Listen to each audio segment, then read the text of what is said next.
की बहुत ज़्यादा बुरी हालत होती जा रही है।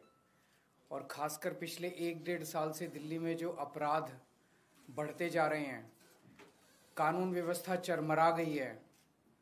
मर्डर, ईव टीजिंग के, बलात्कार के, गैंग रेप्स के, मर्डर के मामले बढ़ते जा रहे हैं। गैंग वॉर्स मतलब कई सालों के बाद गैंग वॉर दिल्ली में देखने को मिल रहे हैं। जिस किस्म के गैंग वॉर एक समय में 90s के दशक में बॉम्बे में देखने को मिलते थे, जब बॉम्बे में अंडरवर्ल्ड का बोलबाला था, उस तरह के गैंग वॉर और शूटआउट्स दिल्ली के अंदर देखने को मिल रहे हैं। आज लोग ये कह रहे हैं कि दिल्ली न केवल असुरक्षित है, बल्कि दुनिया की सबसे असुरक्षित राजधानी दिल्ली है।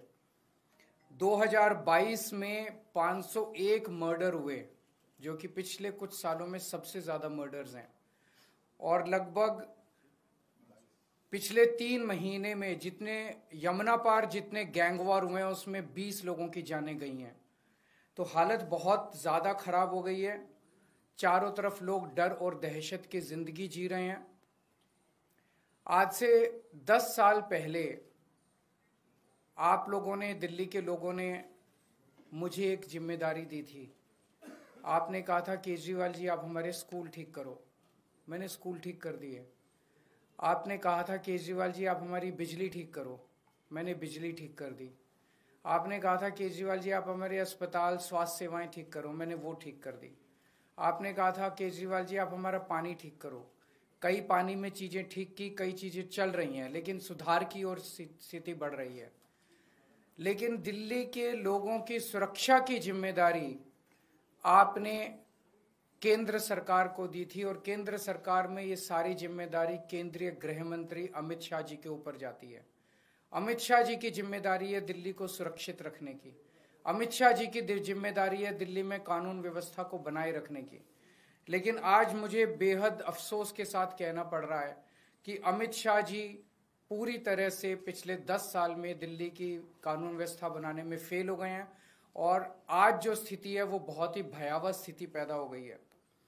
लोग कह रहे हैं कि Delhi rape capital of the world है, कोई कह रहा है gangster capital of the world है, कोई कह रहा है सबसे खतरनाक कैपिटल है।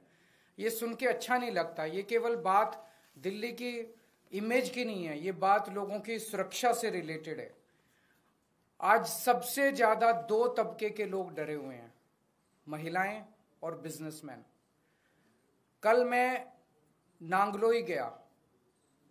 नांगलोई में कुछ दिन पहले रोशनलाल नाम के एक व्यक्ति जो दुकान चलाते हैं, उन्होंने 8 बजे सुबह दुकान खोली। 9:15 बजे उनके दुकान पे 2 मोटरसाइकिल पे सवार आए, उन्होंने गोलियां चलाई और वो भाग गए। कल मैं उनसे मिलने के लिए गया था बस, और भारतीय जनता पार्टी के कार्यकर्ताओं ने मुझे उनकी दुकान तक नहीं जाने दिया, रास्ते में रोक लिया। रास्ते से वापस आना पड़ा मुझे। रोशनलाल जी ने अपना बेटा भेजा मुझे, मैं गाड़ी में बैठे बैठे मैंने उनके बेटे से मुलाकात की। मेरे को रोकने से क्या होगा? मैं अमित शाह जी से कहना चाहता हूं, केजरीवाल को मत रोकिए, क्राइम को रोकिए, अपराध को रोकिए। वो आपकी जिम्मेदारी है। केजरीवाल को रोकना आपकी जिम्मेदारी नहीं है। अगर आज आप अपना काम ठीक से कर लेते तो आपको केजरीवाल को रोकने की जरूरत नहीं पड़ती, केजरीवाल को नांगलोई जाने की जरूरत नहीं पड़ती। क्या छुपाने की कोशिश की जा रही है? और ये एक, मैंने कई बिजनेसमैन से बात की, ट्रेंड बन गया है। पिछले 1 साल में रिकॉर्डेड 160 एक्सटॉर्शन की कॉल्स आई हैं। जिन लोगों ने, जब एक्सटॉर्शन की कॉल आती है किसी के पास, तो वो कहते हैं इतने इतने पैसे दे दे, नहीं तो तेरे फलाने फलाने को, घर के आदमी को मार देंगे, इसको किडनैप कर लेंगे, और अगर पुलिस को बताया तो देख लेना। 70-80% लोग तो रिपोर्ट ही नहीं करते पुलिस में, बताते ही नहीं है पुलिस को, डर के मारे, और वो पैसे दे देते हैं ताकि उनको सुरक्षित रहें। तो 160 कॉल तो पुलिस के रिकॉर्ड में है। पता नहीं कितनी कॉल्स ऐसी हैं जो लोगों को आ रही हैं और लोग बता नहीं रहे।